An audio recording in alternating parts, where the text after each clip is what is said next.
میں ہوں عالیہ، آپ دیکھ رہے ہیں بریکنگ بیریئرز۔ آپ سب کو اپنے پروگرام میں ویلکم کرتی ہوں۔ آج ہمارے پروگرام میں شریک ہو رہے ہیں بیرسٹر باشانی، جو کہ ایک کالمنسٹ ہے، پولیٹیکل اینالسٹ ہیں، اور ان کو بہت سے پروگرامز میں آپ انالیسس دیتے ہوئے دیکھتے ہیں۔ ہمیں جوائن کر رہے ہیں کینیڈا سے۔ بیرسٹر صاحب، thank you so much for joining my show sir. Thank you جی، آپ کا شکریہ۔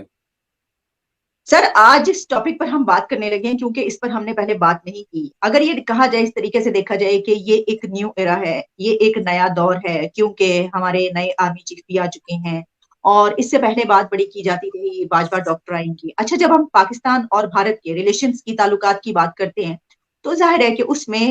فورن پالیسی کا بھی حصہ ہوتا ہے، حکومت کا بھی حصہ ہوتا ہے، لیکن اس میں اسٹیبلشمنٹ کا بھی بہت بڑا جو ہے وہ اثر انداز ہوتی ہے۔ تو اس وقت جب ہم پاکستان اور بھارت کے نئے تعلقات پر بات کریں گے کہ آپ آئندہ آنے والے دنوں میں تعلقات کیسے دیکھ رہے ہیں، کیونکہ آپ جانتے ہیں کچھ ایسی سٹیٹمنٹس بھی آئی ہیں،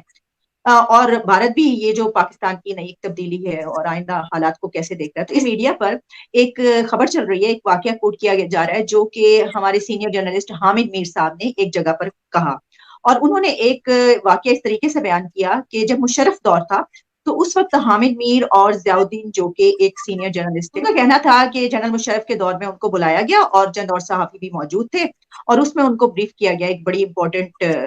کوئی ایسی چیز تھی جس کے اوپر ان کو بریف کیا جانا تھا، اور ان کو پھر جنرل مشرف اور جنرل عزیز نے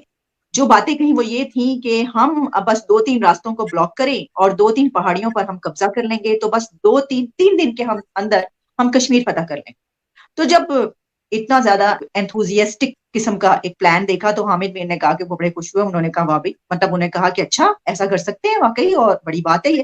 تو اس کے اوپر ضیاء الدین صاحب جو ہیں، انہوں نے ان کو ٹھڈا مارا، یعنی کک کیا کہ بھائی کیوں اس طرح پاؤں سے آپ یہ کیوں کہی بات۔ اچھا، پھر جب دوبارہ سے کچھ اور باتیں بتائی گئیں کہ یہ تو کوئی بات ہی نہیں، یہ تو بس بائیں ہاتھ کا کھیل ہے، اور ہم جو ہیں وہ بس 2-3 چوٹیوں پہ قبضہ کریں اور سب کچھ ہو جائے گا، کشمیر کو فتح کر لیں گے۔ تو پھر ضیاء الدین صاحب نے دوبارہ جب حامد میر نے تعریف کی تو ان کو ایک مرتبہ پھر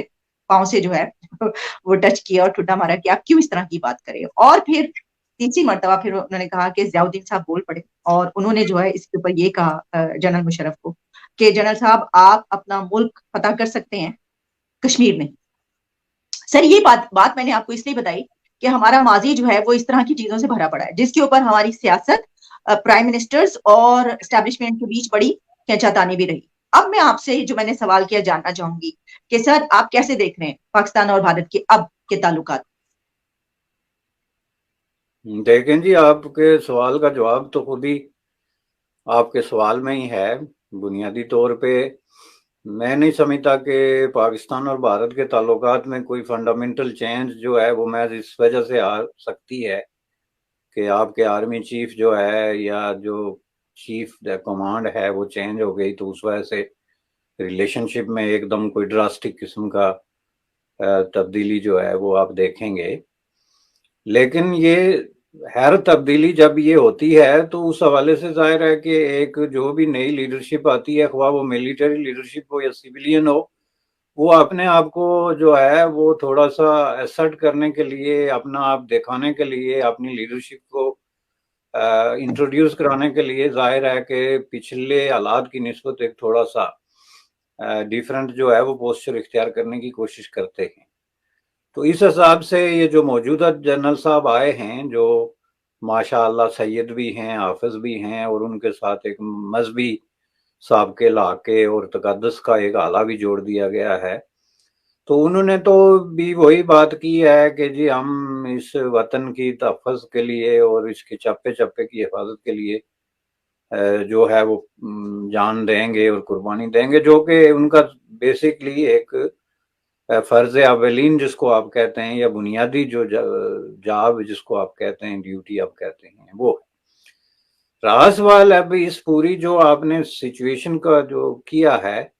تو اس طرح کی چیزوں کو میں ہمیشہ ایکسپیکٹ کرتا ہوں، از ناٹ ان ایکسپیکٹڈ،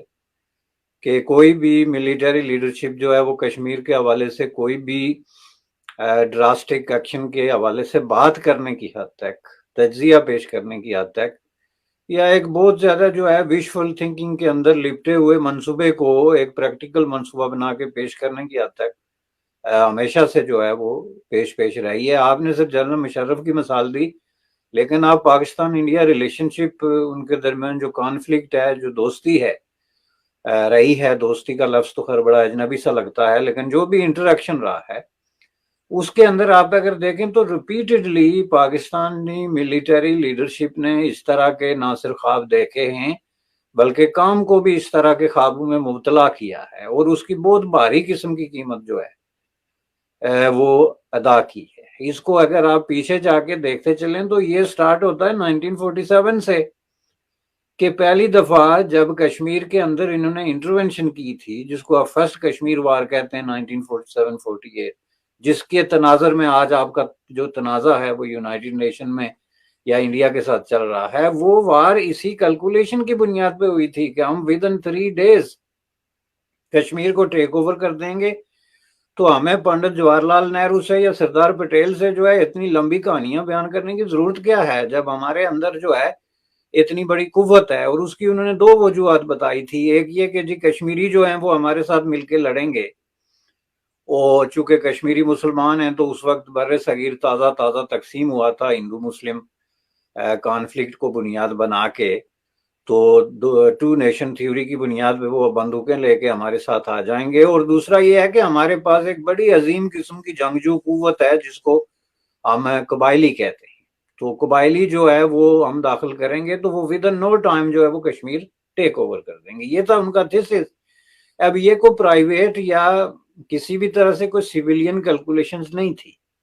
بلکہ یہ پاکستان ملٹری کی کیلکولیشنز، ان کا تجزیہ اور ان کی خواہشات تھی، آل دو کہ اس وقت پاکستان ملٹری خود مختار نہیں تھی، اس کے باسز جو ہیں وہ انگریز تھے، چونکہ اس وقت ظاہر ہے پاکستان ایک لیمیٹڈ ڈومینین تھی جو مکمل طور پہ آزاد نہیں تھی۔ آپ کی ملٹری جو ہے وہ بہت بعد میں جا کے ایوب خان جب چیف بنا اس وقت آزاد ہوئی، اس سے پہلے تو انگریز کے زیر اثر تھی۔ لیکن جو سیکنڈ ان کمانڈ تھی، جس میں یہ جنرل طارق، بریگیڈیئر طارق اور اس طرح کے لوگ جنہوں نے یہ خواب دیکھا جیسے آپ نے بیان کیا کہ جی ہم 3 days میں قبضہ کر لیں گے کشمیر پہ، اور انہوں نے ریڈرز داخل کیے جس کے نتیجے میں جو ہے وہ مہاراجہ ہری سنگھ نے انڈیا سے مدد مانگی، اور اس کے نتیجے میں آج تک انڈیا وہاں پہ بیٹھا ہوا ہے، اور نہ صرف بیٹھا ہوا ہے بلکہ اب لیٹسٹ ورژن جو ہے لاسٹ ویک میں دیکھ رہا تھا انڈیا کا یہ ہے کہ اب وہ کہتے ہیں کہ یہ مسئلہ تو ختم ہو گیا کشمیر کا جو ہم نے ڈالا ہوا تھا، اب مسئلہ یہ ہے کہ جو پاکستانی ایڈمنسٹر کشمیر ہے وہ ہم نے لینا ہے، اور جتنے جلدی ممکن ہے وہ لینا ہے۔ یعنی یہ آپ ڈیولپمنٹ دیکھیں بنیادی طور پہ سٹارٹ کہاں سے ہوئی، انہی جو ملٹری لیڈرشپ تھی اس وقت کی، ان کی مس کیلکولیشن، غلط اندازے، بہت زیادہ وشفل تھنکنگ، خواہشات اور تصوراتی قسم کے منصوبے، جس کے نتیجے میں وہ 1 انچ تک بھی نہیں لے سکے۔ یہ بھی جو علاقہ ہے اس کے بھی ملٹیپل ریزنز ہیں کہ یہ کس طریقے سے انڈیا نے چھوڑ دیا تھا۔ یہ کہتے ہیں ہم نے آزاد کرایا، لیکن حقیقت یہ ہے، ہسٹری جس کو بیک اپ کرتی ہے وہ یہ ہے کہ یہ انڈیا نے خود چھوڑ دیا تھا، اور انڈیا نے اس کو خود اس لیے چھوڑ دیا تھا کہ یہ جو علاقہ، اس سے انہوں نے جو ہے وہ تمام جو دوسرے مذاہب کے لوگ تھے جس میں ہندو، سکھ یا کوئی ایک آدھ بدھسٹ ہے، ان کو انہوں نے نکال دیا تھا۔ 100% جو ہے وہ مسلمان بچ گئے تھے، جن میں سے 30-40 ہزار جو ہے وہ باقاعدہ تربیت یافتہ قسم کے فوجی تھے جو برٹش آرمی میں خدمات سر انجام دے چکے تھے، اور بہت زیادہ جو ہے وہ پرو پاکستانی سٹانس رکھتے تھے۔ تو انڈیا نے، شیخ عبداللہ نے یہ سوچا کہ ان کی مصیبت گلے میں ڈالنے والی بات ہے، یہ 4 پہاڑیاں جو ہیں وہ ہم لے تو لیں گے، لیکن اس کے اندر جو لوگ ہیں ان کو سنبھالنا ہمارے لیے مشکل ہو جائے گا، لہٰذا ان کو جانے دو۔ تو یہ کہتے ہیں ہم نے اس کو آزاد کرایا تھا۔ یہ وہ اصل سٹوری ہے جو میں اس لیے بیان کر رہا ہوں کہ آپ کو ان کی جو مائنڈ سیٹ ہے اور جو وے آف تھنکنگ ہے اس کا پتہ چلے۔ اس سے بھی بڑا واقعہ آپریشن جبرالٹر کے نام سے جو ہے آپ جانتی ہیں جو ہوا تھا، جس کے نتیجے میں 65 کی وار ہوئی، اس میں بھی ان کی کیلکولیشن یہ تھی کہ ہمیں زیادہ سے زیادہ جو ہے 1 ہفتہ لگے گا۔ اس وقت انہوں نے یہ جو ہے باقاعدہ ریگولر فورسز جو ہیں ان کو کشمیری مجاہدین کی شکل میں ان کیا تھا کشمیر کے اندر، اور اس وقت بھی کیلکولیشن یہی تھی، اور اس کے نتیجے میں جو ہے وہ تو ہفتہ تو کیا لگنا تھا، کشمیریوں نے جو ہے وہ خود ان لوگوں کو جو انہوں نے انفلٹریٹ ہوئے تھے جو ان کو پکڑ کے تو ہندوستان کے حوالے کرنا شروع کر دیا، اور اس کے بعد ہندوستان نے بارڈر کراس کر دی، جو لاہور تک آ گئے۔ یہ سارا قصہ جو ہوا 65 کی وار کا، اور جو اس کا ڈراپ سین ہوا امریکہ کے آگے ہاتھ جوڑ کر جو ہے ان کو جنگ بندی کرانی پڑی اور یہ سارا معاملہ یہ. اس کے بعد کارگل میں ایگزیکٹلی آپ نے دیکھا ریگولر فوجی تھے جن کو مجاہد بنا کے وہ کشمیری چوگے پہنا کے تو کہا جی یہ مجاہد ہو گئے. اور ان کو وہاں پہ سوری ٹو انٹرپٹ یو، یہاں پہ میں آپ کو اس لیے روک رہی ہوں کہ یہ جو حامد میر صاحب نے یہ جو واقعہ بیان کیا وہ دراصل کارگل سے پہلے کچھ دن پہلے یہ بریف کیا گیا تھا، اور یہ دراصل یہ بتایا جا رہا تھا کہ جی یہ پلان ہے، یہ نہیں بتایا گیا کہ کیا ہونے جا رہا ہے یا وہ کیا کرنے لگے، لیکن اس کے بعد کارگل نہیں وہ بھی میں اس لیے اگر کہہ رہا ہوں. وزیر اعظم اجازت دے دیں تو ہم یہ کر سکتے ہیں. تو میرا آپ سے اس وقت اسی سے آپ پلیز اپنی بھی بات کیجیے گا، لیکن میرا اس میں ایک اور سوال ایڈ یہ ہوتا ہے کہ جب 2-3 مرتبہ جس طرح آپ بتا رہے ہیں تاریخ میں پہلے اس سے لے کر اور اس کے بعد جبرالٹر تک آپ نے دیکھا یہ سب کچھ ہوتا رہا اور فیلئر اس میں آپ کے سامنے آتا رہا، تو پھر بھی جنرل مشرف کے دور میں ایک مرتبہ پھر وہی سوچ، یہ کیا بات؟ نہیں اس کی وجہ یہ میں اتنی تفصیل سے بیان ہی میں نے اس لیے کیا ہے نا کہ آپ کو پتہ چلے کہ مائنڈ سیٹ کیا ہے اس کے پیچھے. کہ ایک مائنڈ سیٹ جو ہے وہ ایک پرماننٹ سٹیٹ آف مائنڈ ہے جو ظاہر ہے ملٹری کے اندر پریویل کرتی ہے، اور ملٹری کے اندر اس طرح کی سوچ کا پریویل کرنا کوئی ایسی غیر معمولی بات بھی نہیں ہے، چونکہ ان کا کام بھی جو بیسک ڈیوٹی ہے وہ لڑائیاں لڑنا یا اس طرح کے ایڈونچر میں یا اس طرح کی چیزوں میں جانا ہے. لیکن اس کے اندر ایک سائنٹیفک حقیقت پسندانہ کیلکولیشن جو ہے وہ مسنگ ہے رائٹ فرام 1947 ٹو ٹوڈے. پہلی بات یہ ہے کہ یہ لفظ ہی غلط ہے کہ ہم کشمیر کو فتح کریں گے. کشمیر کسی کی جاگیر نہیں ہے، یا کشمیر کے اندر کوئی بھیڑ بکریاں نہیں ہیں، یا وہاں پہ جو ہے وہ کوئی خانہ بدوش لوگ نہیں ہیں کہ آپ جائیں گے تو ان کو فتح کر لیں گے. وہ ایک باقاعدہ ایک ویل اسٹیبلشڈ ہسٹوریکلی ڈیولپڈ ایک ویل سیویلائزڈ ایک ٹیریٹوری ہے. اس کے اندر لوگ بستے ہیں. آپ فوجیں بھیج کے ان کو فتح کر کے پاکستان کے ساتھ ملا لیں گے یا کسی اور ملک کے ساتھ، تو وہ فتح کا جو لفظ ہے، اسی لیے رسول بخش پلیجو کی بات مجھے بار بار یاد آتی ہے کہ وہ بار بار کہتے تھے کہ یہ لفظ فتح جو ہے یہ انتہائی غلیظ لفظ ہے، ڈرٹی ورڈ، اور مجھے اس سے بڑی نفرت ہے، اس لیے میں اس کو استعمال کرنے سے جو ہے وہ کرتا ہوں. یہ فتح جو ہے کا یہاں لفظ نہیں ہے. یہاں پہ اگر آپ لفظ چلیں آزادی کا یوز کریں، خود مختاری کا یوز کریں جس سے آپ کو چڑ ہے اور دشمنی ہے، تو پھر بھی چلیں بات ہے کہ آپ کو کشمیری عوام سے کوئی ہمدردی ہے. لیکن جب آپ لفظ فتح کا استعمال کرتے ہیں تو اس کا مطلب ہے کہ آپ مینٹلی وہی محمد بن قاسم کے زمانے میں رہتے ہیں، اور آپ کے ذہن میں یہ ہے کہ ہم وہی نارتھ سے آئیں گے تیر و تفنگ لے کے، جس کے بجائے اب ہمارے پاس جو ہے وہ گھوڑوں اور ٹینکوں کی جگہ جو ہے وہ ٹینک اور میسل ہیں، اور ہم جا کے فتح کر کے یہ علاقہ ملا لیں گے. تو اس چیز سے جو ہے وہ کشمیری بھی جو خوش نہیں ہیں، اور اس چیز سے پورے بر صغیر میں آپ کو کسی طرح کی کوئی سپورٹ خود پاکستان کے اندر بھی نہیں ملے گی. پاکستان میں صرف کوئی امیچور مائنڈ اور بہت زیادہ جو ہے وہ ڈسٹارٹیڈ سوچ ہی آپ کی اس بات کی حمایت کرے گی کہ آپ کشمیر کو فتح کریں. وہ یہ بات ضرور کریں گے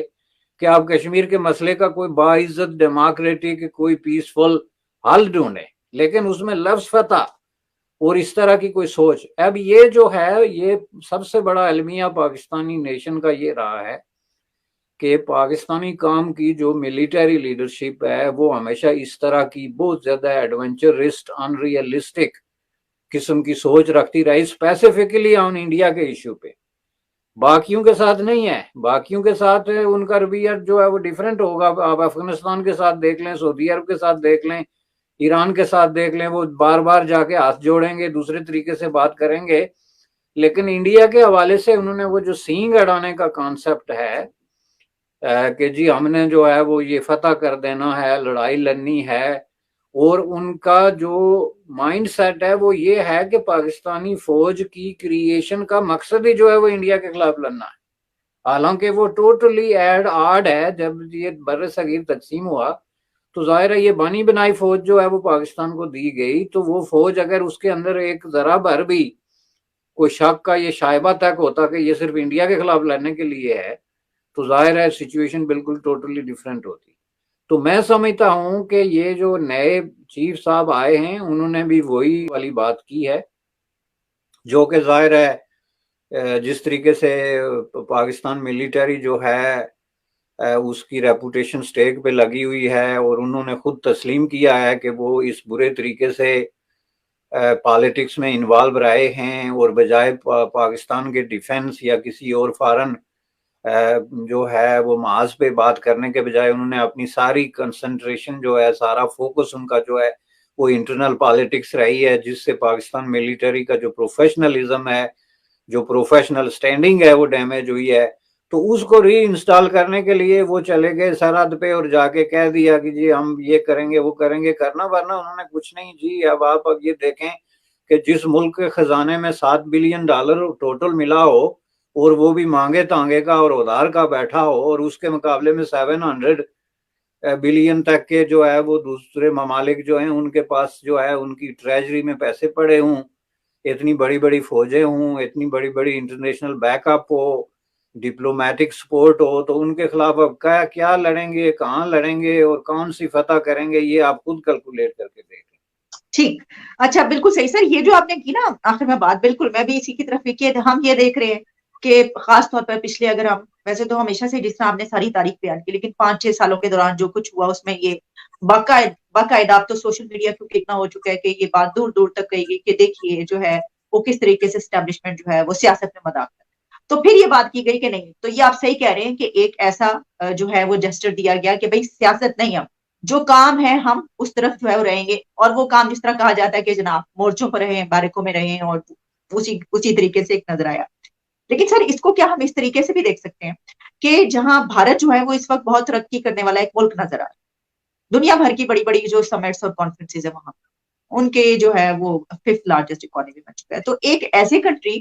تو کبھی بھی جنگ کی طرف نہیں جانا چاہے گا، کیونکہ وہ ملک جانتا ہے کہ میں نے اگر یہ کوئی اس طرح کا پنگا لے لیا تو میری تو ترقی رک جائے گی۔ تو جو ترقی کرنا چاہتے ہیں وہ تو جنگ سے دور رہنے کی کوشش کرتے ہیں۔ تو شاید اس وجہ سے آپ سمجھتے ہیں کہ ان کا اس بارے میں کیا خیال ہوگا کہ کیا کوئی اس طرح کی کوئی جو ہے وہ وہاں پہ بات سمجھی جا رہی ہے کہ کہیں ادھر سے جو ہے وہ ایسا کچھ نہ ہو جائے؟ اور کیا آپ جس طرح آپ نے بیان کیا کہ پاکستان تو ویسے اس کا متحمل نہیں ہو سکتا، تو کیا آپ سمجھتے ہیں کہ تعلقات بہتری کی طرف بڑھیں گے آگے؟ دیکھیں جی، پہلی بات یہ ہے کہ بھارت نے، جیسا کہ آپ نے کہا نا، سیلنگ توڑ دی ہے۔ جو سیلنگ ہوتی ہے نا تھرڈ ورلڈ ڈیولپنگ کنٹریز کے اندر، بلکہ اب یہ بحث بھی ہے کہ بھارت جو ہے وہ اس کیٹاگری میں آتا بھی ہے کہ نہیں آتا، چونکہ اس نے جس طریقے سے ترقی کر دی اور جو پوٹینشل ہے اس کو سامنے رکھتے ہوئے ظاہر ہے بہت ساری چیزوں کو آپ کو ریکنسیڈر کرنا پڑے گا۔ جو انٹرنیشنلی ایک امپوزڈ قسم کی سیلنگ ہوتی ہے ڈیفرنٹ کنٹریز پہ، وہ جب آپ ٹوٹ گئی تو پھر آپ سے تعلق قائم کرنے کے لیے یا آپ سے تجارت کرنے کے لیے یا آپ کے ہاں کانفرنسز کی اپارچونیٹیز اویل کرنے کے لیے ہر ملک تیار ہوگا، اس میں کوئی نئی بات نہیں۔ لیکن یہ ایک بہت بڑی اچیومنٹ جو ہے وہ انڈین پوائنٹ آف ویو سے ڈیفینیٹلی جو ہے وہ ہے، اور اس کو میں سمجھتا ہوں کہ آج تک بھی پاکستان نے ریئلائز نہیں کیا ہے۔ اگر پاکستان کی لیڈرشپ، خواہ وہ سیویلین ہے یا ملٹری لیڈرشپ ہے، وہ اس کو ریئلائز کر لیتی تو سچویشن ٹوٹلی جو ہے وہ ڈیفرنٹ ہوتی۔ وہ سارے یہ ایشو جو ہے وہ کسی نہ کسی کمپرومائز کی بنیاد پہ، نیگوسیشن کی بنیاد پہ، یا ایک طرح کی فیوچر میں اس کی ریزولوشن کے وعدے کی بنیاد پہ اس کو حل کر کے تو وہ ترقی کے اس دوڑ میں جو ہے وہ شامل ہو سکتے تھے۔ ان کے پاس ایک اپرچونیٹی تھی انڈیا سے سینگ اڑانے کے بجائے اگر وہ اس کے ساتھ مل کے چلتے، چونکہ سیلنگ تو ٹوٹ چکی ہے، تو سیلنگ جب ٹوٹ چکی ہے تو اس میں پورا بر صغیر شامل ہو سکتا ہے، اس میں پورا انڈین سب کنٹیننٹ شامل ہو سکتا ہے، اور اس کو ہونا چاہیے بجائے اس کے کہ آپ اس پہ سٹل انسسٹ کر۔ یہ جو لوزر مائنڈ مینٹالٹی پاکستان میں ڈیولپ ہو گئی نا جی، کہ ہم لوزر ہیں اور ہم نہ کھیلیں گے نہ کسی کو کھیلنے دیں گے، جب تک آپ اس لوزر مائنڈ مینٹالٹی کو چینج نہیں کرتے۔ اور یہ جو آپ نے کہا کہ انہوں نے یہ جسچر اس لیے دیا ہے کہ ہم پالیٹکس سے باہر آ رہے ہیں، میں سمجھتا ہوں کہ اگر یہ پالیٹکس سے باہر آ جاتے ہیں تو یہ پاکستانی کام کا مقدر بدلنے والی بات ہوگی۔ پاکستانی کام کا مقدر راتوں رات بدل جائے گا اگر یہ پالیٹکس سے ریئلی ٹرولی اور ان فیکٹ جو ہے وہ باہر آ جاتے ہیں، جس کے ابھی تک کوئی چانسز نہیں ہیں، چونکہ کسی ایک ملٹری لیڈر کے کسی اعلان سے یا اس کے کسی ایک بیان سے، چونکہ ایسے بیان تو ہم دیکھتے رہے رائٹ فرام 1958۔ ایوب خان نے پہلا بیان جب دیا تھا، جب وہ چیف آف دی آرمی یہ بنا تھا، آرمی چیف جس کو کہتے ہیں، تو وہاں سے لے کے تو آج تک دیکھ لیں باجوہ صاحب تک، اور باجوہ صاحب نے جاتے جاتے جو غضب ڈھا ہے